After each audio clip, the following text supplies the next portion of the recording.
CPIഎമ്മിലെ പല നേതാക്കളുടെയും താല്പര്യം വലിയ രീതിയിലുള്ള സ്വത്ത് സമ്പാദനമാണ്. അത് മുഖ്യമന്ത്രി ആയിക്കോട്ടെ, മറ്റുള്ള മന്ത്രിമാരായിക്കോട്ടെ, അതിനകത്തുള്ള MLA മാരായിക്കോട്ടെ, പഞ്ചായത്ത് മെമ്പർമാരായിക്കോട്ടെ, എല്ലാവരുടെയും അതിനകത്ത് ബഹുഭൂരിപക്ഷം ആളുകളുടെയും രീതി തന്നെ മാറിയിരിക്കുന്നു എന്നാണ് CPI കുറ്റപ്പെടുത്തിയിരിക്കുന്നത്.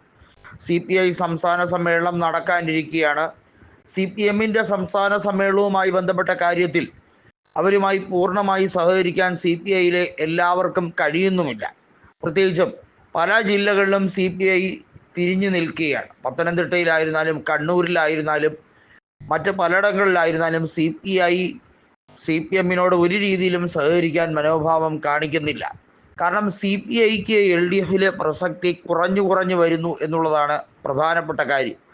CPIയുടെ പല സിറ്റിംഗ് സീറ്റുകളിലും CPMന് നോട്ടമുണ്ട് എന്നുള്ളത് എടുത്തു പറയേണ്ട ഒരു കാര്യമാണ്. CPIക്ക് അത്തരത്തിൽ 6ഓളം സീറ്റുകൾ നഷ്ടപ്പെട്ടേക്കാനുള്ള സാധ്യതയുണ്ട്. എല്ലാം പിണറായിയുടെ ഒരു പ്രത്യേകമായിട്ടുള്ള രീതി, അതായത് പ്രത്യേക ലക്ഷ്യമിട്ടുകൊണ്ടുള്ള ഒരു രീതിയായിട്ടാണ് കണക്കാക്കപ്പെടുന്നത്.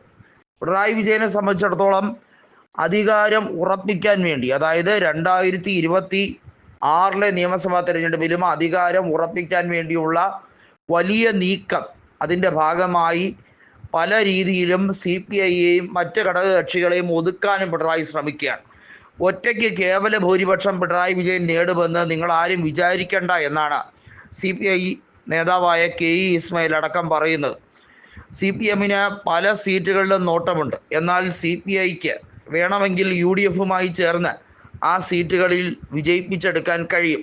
CPMൻ്റെ ഏറ്റവും വലിയ ആഗ്രഹം മുസ്ലിം ലീഗിനെ ഇടതുപക്ഷവുമായി ബന്ധപ്പെടുത്തി കൂട്ടാനുള്ള പരിപാടികളാണ്. അതിനാണ് കോൺഗ്രസിനെ കുറ്റം പറയുന്നത്.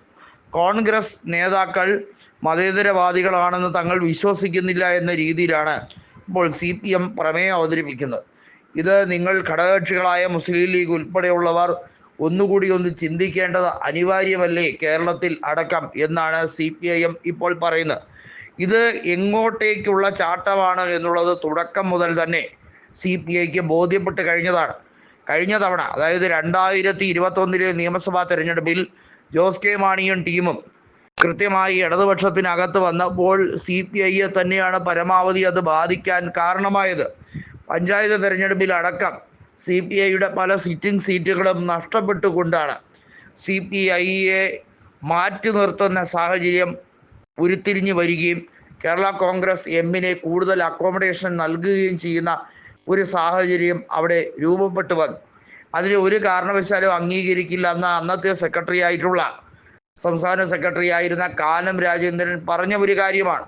ജോസ് കെ മാണിയുടെ മുന്നണിയിലേക്കുള്ള പ്രവേശനം അത് തെറ്റായിട്ടുള്ള രീതിയാണെന്നും അബദ്ധജടിലമാണെന്നും അവർ മുന്നണിയുമായി ബന്ധപ്പെട്ട കാര്യങ്ങളിൽ ഒരു രീതിയിലും സഹകരിക്കില്ല എന്ന് എഴുതി തരാമെന്നും അന്ന് കാനം രാജേന്ദ്രൻ പറഞ്ഞത് ഇപ്പോൾ വാസ്തവമായി കഴിഞ്ഞിരിക്കുകയാണ്. അതായത് വനം വകുപ്പുമായി ബന്ധപ്പെട്ട കാര്യത്തിലായിരുന്നാലും ഏത് വിഷയത്തിലായിരുന്നാലും ജോസ് കെ മാണിയുടെ അഭിപ്രായവും CPIഎമ്മിൻ്റെ അഭിപ്രായവും രണ്ട് തട്ടിലാണ്. CPMന് ഇപ്പോൾ തിരിച്ചറിവ് വന്നിരിക്കുന്നുണ്ടോ എന്നാണ് CPI ചോദിക്കുന്നത്. വാസ്തവത്തിൽ കോൺഗ്രസിനുള്ളിൽ, അതായത് UDFിനുള്ളിൽ അള്ളുവെക്കാനുള്ള CPMൻ്റെ കാഞ്ഞ ബുദ്ധി അത് കയ്യിലിരിക്കത്തേ ഉള്ളൂ എന്നാണ് VD സതീശൻ പറഞ്ഞിരിക്കുന്നത്.